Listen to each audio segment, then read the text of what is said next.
Bismillah. Assalamualaikum warahmatullahi wabarakatuh. Alhamdulillah wassalatu wassalamu ala rasulillah wa ala alihi wa ashabihi wa man tabi'ahum bi ihsanin ila yaumiddin. Asyhadu an la ilaha illallah wa asyhadu anna Muhammadan abduhu wa rasuluh. Amma ba'du. Segala puji bagi Allah yang memberi kita kenikmatan sehingga kita bisa melanjutkan pembahasan dari kitab yang tercinta, yaitu kitab Sahih Bukhari. Berkata Imam Al-Bukhari dalam bab ke-21 dari Kitabil Iman, beliau mengatakan kufranil ashir, babu kufranil ashir, yaitu kufur terhadap suami. Maksudnya adalah mengingkari nikmat dari suami. Kufur pada asalnya yaitu menutup diri, ingkar terhadap sesuatu. Pada asalnya kufrun itu menutup. Kalau itu kufur lawan kata dari iman, yaitu menutup diri dari keimanan, tidak mau menerimanya.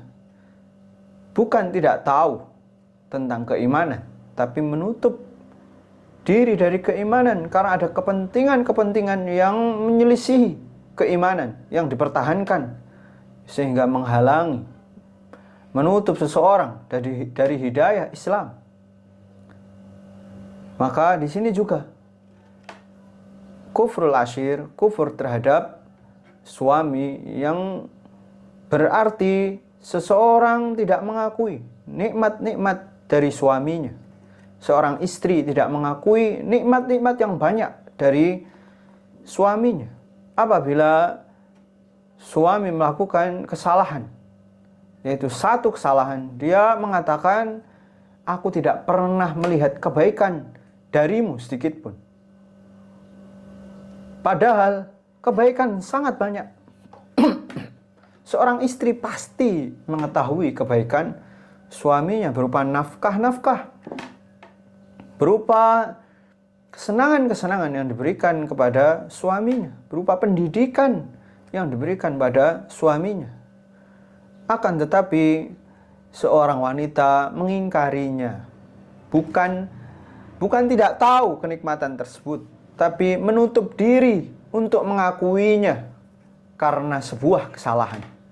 Itulah yang dinamakan kufur terhadap suami.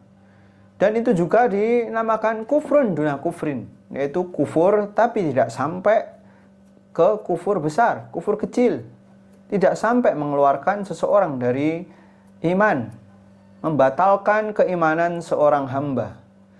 Bukan kufur kepada Allah, bukan kufur pada hari akhir, bukan kufur pada para nabi, bukan kufur pada malaikat, yaumil akhir, qadar, dan seterusnya di antara rukun-rukun iman. Di sini Imam Bukhari menyebut suatu hadis, yaitu hadis Ibnu Abbas, qala Nabi sallallahu alaihi wasallam, uritun nara, aku diperlihatkan tentang neraka. Fa idza aktsaru ahliha an-nisa'u yakfurna, ternyata kebanyakan penghuninya adalah para wanita karena mereka melakukan kekufuran. Ketika mendengar lafaz kekufuran, para sahabat dari kalangan wanita sangat terkejut, sama seperti apabila Anda mendengarnya pertama kali. Gimana seorang wanita sering melakukan kekufuran sehingga menjadi banyak penduduk neraka, kebanyakan penduduk neraka? Maka mereka bertanya, ayakfurna billah.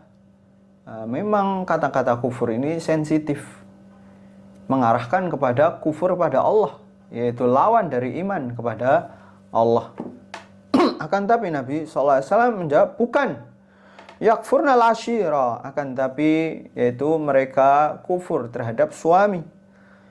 Yakfurna al-ihsan, yaitu mereka mengingkari kebaikan-kebaikan suami. Lau ahsanta ila ihdahunna dahra thumma ra'at minka syai'an, Qalat ma ra'aitu minka khairan qattu. Apabila salah seorang di antara kalian, wahai para suami, berbuat baik dalam waktu yang lama pada istrinya, kemudian seorang istri melihat keburukan darinya, dia merasa suaminya tidak mencintainya, merasa suaminya berbuat sangat buruk, sehingga dia mengingkari kebaikan-kebaikan suaminya dan mengatakan ma ra'aitu minka khairan qattu, aku tidak pernah melihat kebaikan darimu sedikit pun. Ini yang sering dilakukan oleh para wanita. Bukan berarti laki-laki tidak pernah melakukannya, tapi kebanyakan yang melakukannya adalah para wanita. Ada juga laki-laki yang punya sifat seperti itu. Suka merendahkan istrinya, tidak menghargai kebaikan-kebaikan istrinya, tidak pernah dalam hidupnya mengatakan terima kasih istriku yang sudah berbuat banyak kebaikan, yang mencuci bajuku, yang menyiapkan tempat tidur, memasakkan.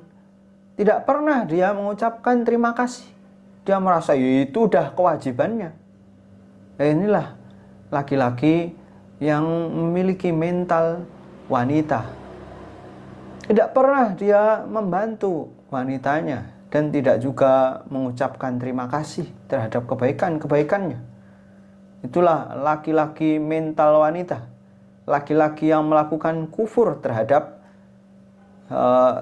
istri, kebalikan dari hadis ini yang sangat memalukan bagi kaum lelaki yang pada dasarnya itu sifat wanita yang perasaannya mengalahkan akalnya, sedangkan laki-laki dominan akalnya daripada perasaannya. Dalam hal ini hadis ini memberikan faedah kepada kita bahwasanya bersyukur kepada makhluk adalah suatu bentuk bersyukur pada Allah. Seseorang tidak akan memahami tauhid sampai akhlaknya baik. Seorang tidak mampu bersyukur pada kebaikan-kebaikan Allah sampai dia mengingat kebaikan-kebaikan makhluk. Nah, itu akan mendidik hatinya untuk mengakui kebaikan. Sehingga apabila disebut nama Allah, dia mengingat kebaikan-kebaikan Allah. Apabila dia melihat nikmat-nikmat Allah, dia tidak lupa untuk memuji Allah. Maka dari itu Nabi SAW menyebutkan man la yashkurullah man la yashkurun nas. Tidak akan bersyukur kepada Allah orang yang tidak pernah bersyukur pada manusia. Tidak akan bisa paham tauhid apabila seorang akhlaknya buruk. Kemudian faedah yang kedua, perasaan apabila mengalahkan akal, apabila mengalahkan syariat, maka akan memberikan banyak keburukan. Ingat, agama kita tidak dibangun di atas perasaan, tidak pula di atas akal murni. Agama kita dibangun di atas wahyu, kemudian tunduk terhadap wahyu tersebut, memahami wahyu tersebut, berusaha memahami wahyu tersebut dengan akal, bukan dengan akal secara murni atau dengan perasaan, sehingga kita sulit untuk berbuat adil. Apabila kita marah, sulit untuk berbuat adil. Apabila kita benci terhadap seorang, kita sulit untuk berbuat adil. La yajrimannakum syana'anu qaumin ala alla ta'dilu. Jangan sampai kebencian kalian terhadap suatu kaum menghalangi untuk berbuat adil. Allah menyebutkan itu di surat Al-Maidah. Kemudian di sini juga memberikan petunjuk pada kita, faedah yang ketiga yang paling penting, yaitu kufur itu ada tingkatannya, yaitu kufur besar dan kufur kecil. Kufur besar mengeluarkan seseorang dari agama, seperti kufur, yaitu apabila mengingkari 6 atau salah satu dari rukun Islam. Sedangkan kufur yang disebutkan pada hadis-hadis itu yang selain 6 itu, yaitu rukun iman, maka bisa jadi itu kufur kecil. Jangan sampai kita terburu-buru memahami tentang kata-kata kufur dalam hadis. Barakallahu fikum, jazakumullahu khairan. Wassalamualaikum warahmatullahi wabarakatuh.